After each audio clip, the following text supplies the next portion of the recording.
Okay, let's get into today's episode. So, welcome, Sam. How are you? Thank you, Sam. Thanks for having me on the programme today. I'm very well, thanks. How are you? Yeah, I'm good. I'm good. I wish the sun was shining, but hey ho, today is not a sunny day.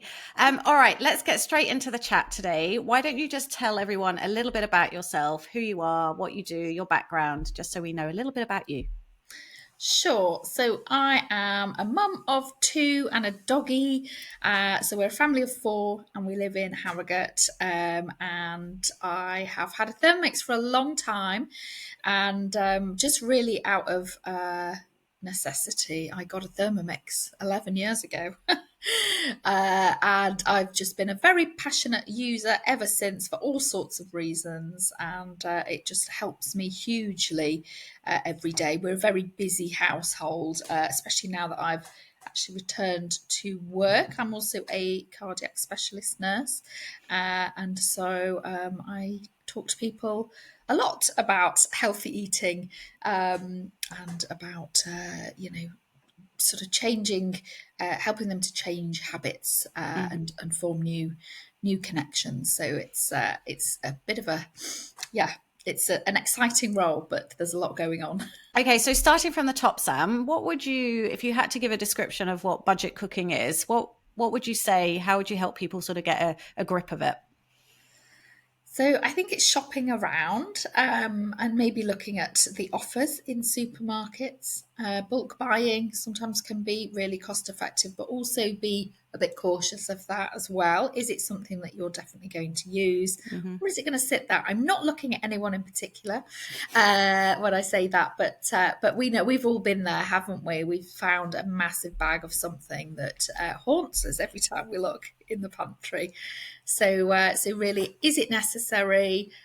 Do I like it? Will I use it?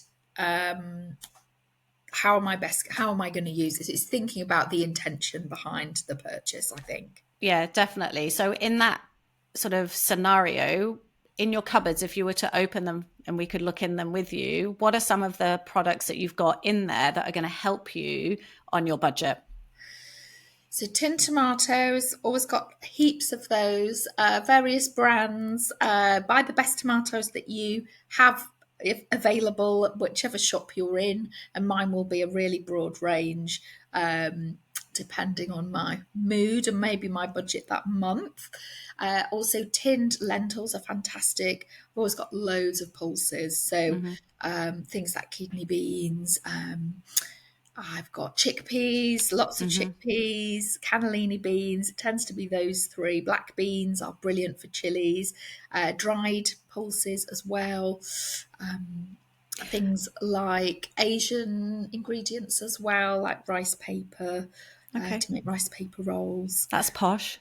Yeah. Oh, yeah. It's so posh. You know, my daughter's obsessed with Really. making them. Yeah. So thinking about the pulses though, like I understand because chickpeas galore in my cupboard. How are you using them to stretch your food? So, a good little tip is, especially if you have any fussy eaters or real meat lovers in the house, is you can go 50-50. So, you could use um, half a packet of mince, say, and a tin of lentils in your bolognese. You're not tricking them when you say that it is a beef bolognese because it is. Uh, but yeah, you can definitely stretch things that way. The vegetarian chili is a real winner. Hmm. Um, Anything, they need a lot of flavor, I think, Yeah. pulses, and so think kind of your international foods really to make those into something really that you're gonna really enjoy. So chilies, stews, soups, Yep. And if curries. we opened your freezer, would we get any clues about how you're sort of planning and budgeting? So the freezer is not somewhere I go very often, maybe to get some ice for my gin and tonic. Um, frozen peas, and frozen fruit. Bags of frozen fruit are really big. But not that I'm not sniffy about frozen veg. It can be absolutely brilliant. Hmm. Frozen spinach is something that I buy. If I'm making a spanakopita or some kind of spinach sagaloo, maybe. You need a lot of spinach, and it's Mm. something that I am guilty of. If it's in a bag, it will often get wasted in my fridge. So Okay. so I don't have loads in my freezer. I'm not a big fan of defrosting food that I've previously cooked, Okay. just because everything's quickly kind of prepared for me, kind of most days. So and the labels fall off, and I get a bit annoyed. But some people love the freezer. Yeah, it's interesting, isn't it? Because I accidentally batch cook. So when I make something, there is always some left over, which goes in my freezer unlabeled. So it becomes freezer surprise. Yeah. So there are advantages, but you've got to be a little bit more organized than I am, I think, to make use of. You've also, I've got another question for you because you've just said that you tend not to buy bags of spinach, for example, because it leads to waste. Are there other ingredients that you sort of avoid because of that reason, so that you are imminently sort of saving yourself at the end of the day? I think it would be, I just have to rein myself in. I get very excited in the fruit and veg aisle. So sometimes fruit, so it's Hmm. keeping an eye on your fruit. And it always seems to be bananas. One week they love bananas, next week they won't go near them. And you've got, brown spotty bananas. Here we go again. And so it's just keeping an eye and making sure you use them, because absolutely they can be a fantastic ingredient in lots of things. But yeah, I think it's the fresh produce, and actually you can extend the lifespan of a lot of Hmm. things by taking out the plastic, because they sweat in there, and wrapping them in some brown paper. Brown Okay. paper bags are very good for prolonging the lifespan, I find. I think aubergine is the product I buy that just sits in my fridge and I open it. I go, oh, I really like aubergine, but I just, no, not today. And then it gets to that point where it's like, oh my God, what am I going to do with it? Um, Exactly. okay, so frozen fruit. Actually, I think that's a really good product. And how are you making use of that, would you say? So we do a lot of smoothies in the house. There's the berry foam that we make, that whipped sorbet, which is always a winner, but really really versatile for all sorts of things. And even putting it onto your yogurt, still frozen, on a morning. There was that trend where you grate frozen peach onto your yogurt. I mean, just cut out the middleman and all that work, and just put some frozen berries on there. It's absolutely delicious. Berries, they're there one minute, they're gone the next. They can be very, very wasteful. Mm. Well, I can So give you an example of that this morning. My eldest went to the fridge, took out some blueberries, and he's like, what are the white bits on the top of them? I was like, oh, it's probably mold. He's like, have you got any frozen? It's like, well, actually, yes. So, it sort of saved the day. But yeah, you're right. Fruit just doesn't necessarily get eaten quickly enough. So having that frozen stash, I think, is a really good value proposition. yeah, definitely. And great for baking as well, isn't it? Hmm. Blueberries, especially for muffins or um, cakes. Frozen raspberries are just absolutely fantastic, really. I think the other thing that's coming into my head as I'm speaking to you and listening to what you're saying, I want to ask you the question: do you think there's a difference between frugal and restriction? Like, it doesn't feel like you feel particularly restricted in the way you approach your cooking and eating. No, definitely not. I think it just almost forces you to be a bit more creative. So I'm a big fan of embellishments. So if you make a hummus, it looks quite beige, bland, boring. But if we roasted some chickpeas with some spices, put those on top, drizzle of oil, chili oil, some sumac, maybe some pomegranate seeds, you can really make it into something Posh. incredible. She's from Harrogate, guys. Yeah, I know. Plus, it looks good on the Instagram. Of course, of course. All right. So I'm getting the impression that you are very good, like you've said, embellishments. Like, how else do you keep your food interesting so that when it feels like you've made something with the lentils in the cupboard or the last tin of tomatoes, have you got any other tips that you can share with people to sort of make it feel better?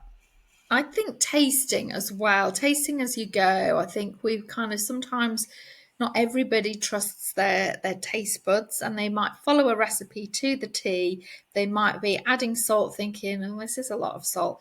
Don't add it, just add less. Trust yourself a bit more, taste the spicing. Do you feel like that's going to be a lot of chili? Are you a fan of chili? Do you like cumin? If not, pare that back a bit and maybe add something else. So I think trusting yourself. I don't think there's much that can't be saved with a bit of extra lemon juice. Hmm. Have we got all of the balance of the flavors there? And it's a bit of a skill that sort of develops really, but you get to know what flavors you like and what goes with what. So I think it's all about it's got to be enjoyable to eat at the end of the day. Yeah, definitely. I think the other thing I've learned as well is getting my children involved a little bit more because then they're going to probably eat a lot more of what we're making. Because I think if you exclude them a little bit, then they're more likely, well, my household is more likely to go, no, thanks. I'm not interested in that. Definitely. Yeah. And I guess we're going to be talking about budget eating or frugal eating. Is that something that's always been a part of your world, or is it something that's become a necessity? How's that sort of been into your world? So food's always been a really important part of life. I think it becomes kind of the budget side becomes a lot more important when you start having children. When I first saw my Thermomix demo 11 years ago, obviously there's the cost implication of buying the Thermomix in the first instance.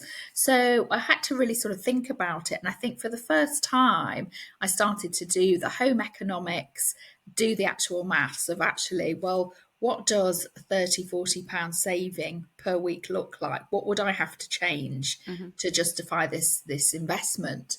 And so it really was born from that. And I was absolutely stunned, to work out that making my own bread, my own hummus, and a little bit just really the basics. That's not even really delving into what we actually do with our Thermomix, is it? That's not the main meals, that's not the soups and the salads, that is really just very basic staples.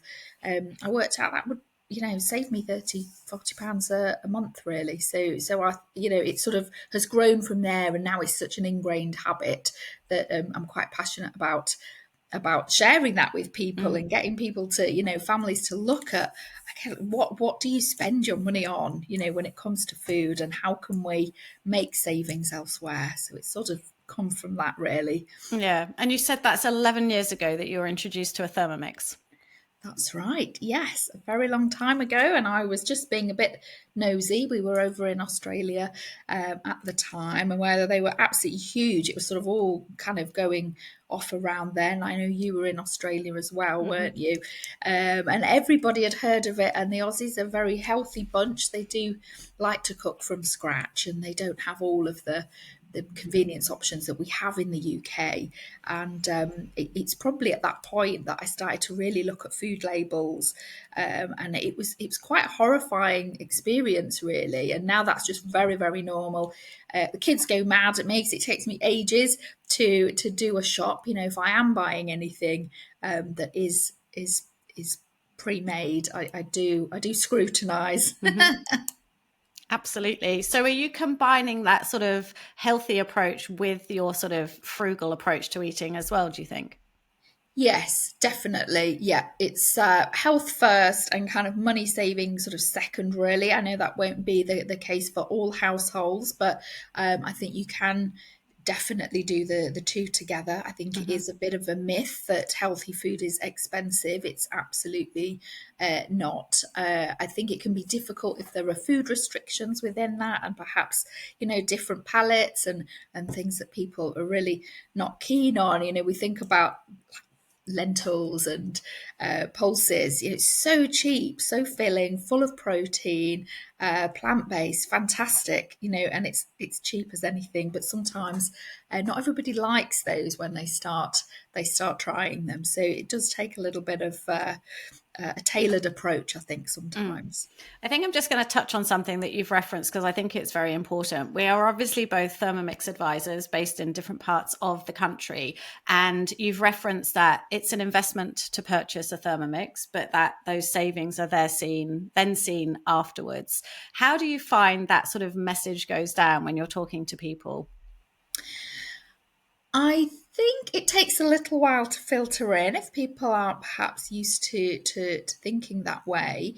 So I usually give an example of, I like if the weather's warming up, making frappes, iced coffees in the garden. You buy those out and then you're looking at about £4.50, £5 for one. And if you're buying around, A round of that frappes.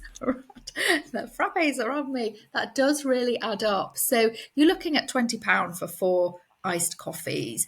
Compare that to what that's going to cost you. You're really looking at maybe £1 or two. I can't even work Mm, out quite what, but it's very very minimal, and so I think it gets people thinking, certainly about their expenditure and perhaps where they shop as well. I think yep. that is really important. I'm sure we'll come on to shopping around a bit later Mm. on. Definitely. So, in terms of your approach to do you plan? How do you ensure that what you're doing is cost effective? Is on a budget? So I think planning is absolutely key, and I think it really starts from there. Anybody that does the aisles, they start at one end and they do the aisles, they are absolutely going to be over shopping. You cannot eat that much food in a week. And so I think it starts from the plan. So you would do your meal plan. I use Cookie Do religiously. It would then make me a shopping list. And then you are going to shop to that list. It's already on the app for me. And then I'm going to cook to the shop, as it were. Hmm. So that way I can ensure that nothing is wasted. I'm really using everything. Don't get me wrong, I am not a saint. And sometimes I'll go, ooh, that's on offer. I'm going to sneak that here. I'm going to buy that. And sometimes I get a bit carried away.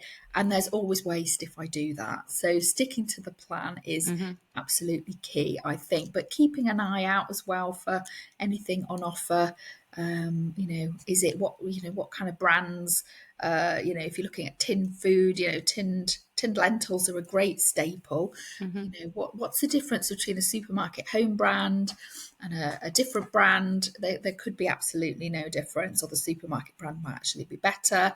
Look at the tin. Is the sugar added? Is the what's in there? So it can be a lengthy process, but once you start to get your head around it, it's you will naturally start reaching for those items. Okay, so I think the other thing that I'm going to sort of chip in at this point is when I'm talking to people who are, potentially interested in a Thermomix or are asking me questions about it. I think Cookadoo, our recipe application, not only enables us to make good quality food at a lower cost. For me, it's also about household management. I just feel like this machine doesn't just create food, it's about that household management sort of scenario. How do you sort of find that? Absolutely. I mean, Mrs. Beaton would be absolutely delighted, I think, at what's going on now. She may be a little nonplussed with the whole technology of a Thermomix, but I think it is. It's gone full circle. I think we've gone a bit crazy just with in terms of our expenditure and advertising and what's thrown at us, and I think we just need to pare that right back, really. Mm. And you touched on waste. I think this is a massive thing in many kitchens, and I've talked about this on previous episodes. I think how do you manage less waste? So sometimes it can get to the end of the week, and we've all got a favourite day where we like to do the weekly shop. And I like to do a bit of a competition, really, just to see how many more days I can stretch that out for. I mean, everyone goes mad with me in the house. Oh, there's nothing to eat, and I honestly can usually make another 3 or 4 days worth of meals. I don't do that every week, but certainly picking up maybe a cabbage that's looking a bit sad, anything that's, looking like it needs a little bit of attention. You can obviously just put that into the Cookie Do search bar, and it will come up with loads of ideas and inspiration to build a meal around that one ingredient that really you would probably have thrown in the bin ordinarily. So if there isn't much in the cupboard or much in the fridge, do you have a particular meal that you will generally turn to? So I do have quite a well-stocked pantry, really, for Yep. such emergencies. I mean, my family say to me, "Mom, are the zombies going to be invading us? Because why do we need all of these tins?" But you just pick them up when you see them. So things like, tinned lentil to make a lovely lentil bolognese. It tastes very meaty. My children, I would love to say that they eat whatever I put in front of them, because we do eat very, very well in this house, but they don't. They are teenagers. They have their dislikes. They have their aversions. It's a challenge. So tin tomatoes, definitely. They're so versatile. Pasta, you can't go wrong. Really, there's always some veg to throw into hidden veg tomato sauce, a mac and cheese. So I think Italian can be really quite a budget option. Think kind of risottos, that when you eat out, a risotto is £15 minimum. And if you look at the actual price of those ingredients, it's pennies, isn't it? And I think it's amazing that, I now always talk about the fact that a stock staple meal for me and my two teenage sons is a chicken, spinach, and leek risotto, which costs me next to nothing. 6 years ago, prior to having a Thermomix, would I have ever cooked a risotto or thought it was a cost effective meal? No, absolutely not. So I think the Thermomix offers opportunities to discover other foods that you think are out of your budget or out of your range. Okay, so let's think about waste in a different way. How do you get your Thermomix to stretch your ingredients? So I was thinking about this on the way, actually. So I think certain ingredients and certain recipes are kind of lend themselves to that better than others. So if, for example, you're making a bolognese or a chili, you could always just use half a packet of mince and a tin of lentils. So really stretching kind of out that you could freeze the rest of the mince, keep it for another day, pop it into a stir fry. So it's making that kind of like that small bit of mince Mm-hmm. stretch with all of your veg, and that's obviously going to add lots of health benefits as well and variation to that. So yeah, I think it's just about thinking outside the box, using that cookie do for endless inspiration, really, Mm. and presenting it well. I think that's really key. Yeah, it's not easy in my house. I'm not great at food presentation, but you know what? I still haven't done that. I haven't added lentils to a bolognese, and I need to, because I think, like you say, it's such a cost-effective ingredient to have, to Yeah. just chuck in to bulk something out, but also you're adding goodness. You're adding goodness, and also in terms of stretching out, you might not have maybe four portions there as a leftover, so make a chopped salad with it, Hmm. and suddenly your plate is full. And we talk about it being half full of vegetables. You can easily make that happen, really, on very little. So I'm a big fan of kind of a Buddha bowl style. This is something that I would kind of take to work with. I might have a little bit of one salad left. I might then recreate, do a slaw, do maybe Hmm. have some falafel, maybe, and really kind of build just with Around it. bits. Yeah. So yeah. But you've just touched on something else, which I'm guessing is a budget way of thinking as well. You take things to work that you've also already made. Is that right? I am, and I am. They always want to know what I'm bringing in and how did I make that, and so I definitely. I mean, hospital canteens are renowned for not being the greatest. Ours isn't too bad, but I think it's all quite easy to get, a bowl of chips and gravy, but I would be asleep at my desk, and it's not the best. So I will be a lot more energized, and I know exactly what's in my lunch, and it's not cost me money. to buy because it's part of kind of leftovers and Hmm. combinations. So Yeah. so definitely things like soups and salads are fantastic for I taking think in. it's quite scary when I meet some people, the amount they spend on a salad from Marks and Spencer's, because it's close and it's convenient in their minds to just nip in and spend that sort of cash on a salad. And I think, again, we know that we can make the equivalent in such a cost effective and short amount of time. Definitely. And have you ever tried to recreate like your favourite kind of a shop bought salad? Because they do have some nice ones, but Mm, actually, again, when you look at the ingredients, a lot of, even the high end, they are swapping out quality ingredients for cheaper alternatives. So I always use pesto as an example.